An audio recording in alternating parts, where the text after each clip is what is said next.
Hi everybody, Bonnie Gillespie here with you again, and today I want to talk with you about using those red carpet galleries at the amazing IMDb Pro, but also Getty Images, Wire Image, any place where the AP is out. Oh my gosh, in an era of TMZ, like you can find so many photo galleries that are out there for people on red carpets. And I mean, I'm not talking about the easy ones like, oh, we were on the Oscars or we were at the Emmys or, it's the um, American Music Awards or whatever, big red carpets that we hear a ton about. I'm talking about checking out the galleries for things like art auctions and sure premieres and openings, but plays, things that are a little quieter, not just the big studio film premieres, things that are going on at the Paley Center, stuff that's happening in other markets, a lot of charity auctions and events in the middle of the day where you'll see people who are all sorts of fancy dressed up, and they are on brand and doing the step and repeat, and these photos are going up in these galleries all the time. And the reason I want you getting well versed in what's happening at these places is because a lot of times there's a big gap between what we know exists for the things that we've attended. So perhaps you've been in a short film or student project and maybe you went to the screening, or maybe you were in a project that went to a festival and you went to the screening or one of the screenings at the festival.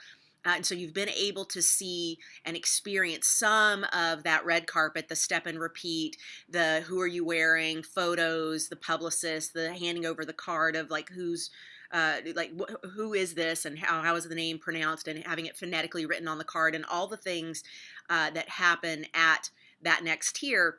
But have you had it happen anywhere between that and what you see on the Oscars or the Grammys or any of the big award shows, Golden Globes, Emmys? Like these are ones where we can point at them and say, well, oh yeah, we all know what that looks like, and we all have experienced the best dressed and the worst dressed, and the shoe cam and the nail cam and all the different things that all the different networks put together for these things.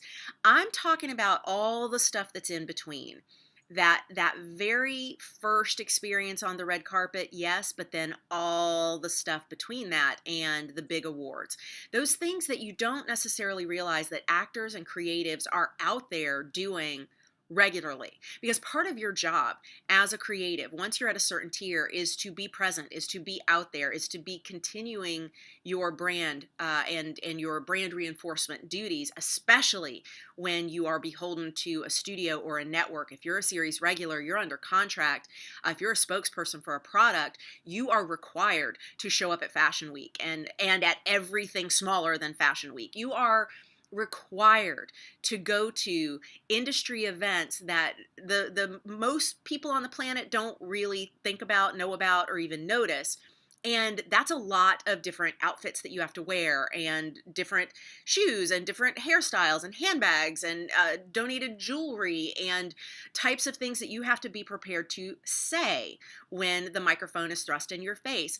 And practicing now all of the brand prov that goes through all those levels in between is important. It's also really fantastic for you to start thinking about who are you wearing when it's not the highest end. Like, we can all fantasize about what is that thing that we're wearing when we're on the red carpet for the biggest award in our industry. Like that moment and all the dreaming that we've done about that one we can put together. But what about when it's I just have to show up to this other show that is having a little talk back Q&A at the library, the public library, and they're doing a Q&A after a screening, and it's a show that is put on on the same network that my show is on. So I have to be there to support this because it's required of me in my contract, but I have to not draw attention as the celebrity in the room because it's all about them and their show, but I have to be ready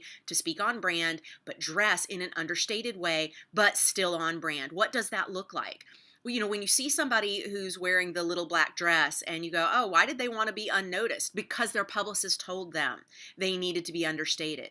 That wasn't a decision of ego or being an introvert, although certainly sometimes those choices are woven in, it's almost always because it's not their show. They need to not show up on a best dress list or a worst dress list of that at that event, at that occurrence, but they need to be present. They need to be there and be accountable for their brand and the image that they're putting forward for whatever the project is. And it could be a film that doesn't come out for 3 years, but it is required of them to be out at these places. But they need to pick up the swag bag, they need to go to the gifting suite, and they need to do it in a way that doesn't derail who they are or upset the apple cart for what is the focus of that day's event. And these are a lot of things that people really don't think about. And so, of course, the ninja thing to do is start taking a look at those now for an idea of, well, how will I dress when I go to an art auction, and will I bid?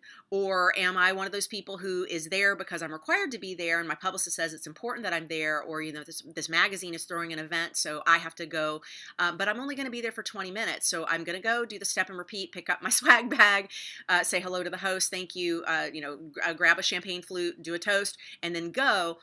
Or am I someone who's going to be there all night? Like it's the DVD release party for whatever film that a studio that I am under contract with has just had. And so I have to show up and the plate's going to pass around with all the hors d'oeuvres and I have to be there for just a few little casual moments. I have to be seen by the paparazzi coming and going, so it can't be too close together, but I'm not really out there to make it a big night. You know, what types of things do you need to start planning for in terms of your day-to-day life management and schedule management and clothing decisions and things to talk about? Like, how many times are you going to be able to answer the same question about a recent breakup, or a co-star who had a downfall, or the latest buzz about something, or someone who passed away, or the big political issue that everybody wants to talk about, or something that happened in your hometown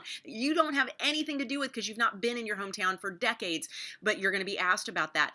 Start really thinking about what sorts of muscles you need to build now so that you're going to be fantastic at this, and maybe start creating vision boards and intention folders that take up some of the space between the level of red carpet and brand prov work that you've done thus far and the absolute highest level that we know you plan to achieve. That place in between and filling out the details in that get us to each of those rungs on the ladder faster and with more preparedness for what happens once we're there. This is all stuff that we can study from exactly where we are now. So get to doing a deep dive in these galleries.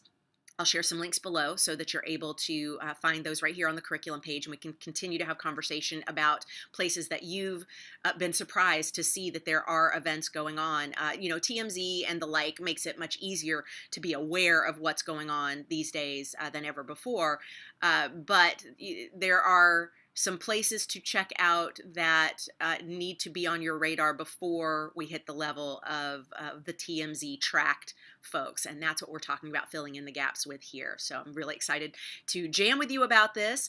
This is hopefully some new territory that feels delicious to dive into and a little exciting to imagine, because this is a closer step to where you are today than maybe that holding up the golden shiny and, of course, thanking Bonnie Gillespie and the entire SMFA Ninjas community. Duh. But that comes later. Not that far later, but a little bit farther down the road. All right, till next time. Stay ninja. Mwah.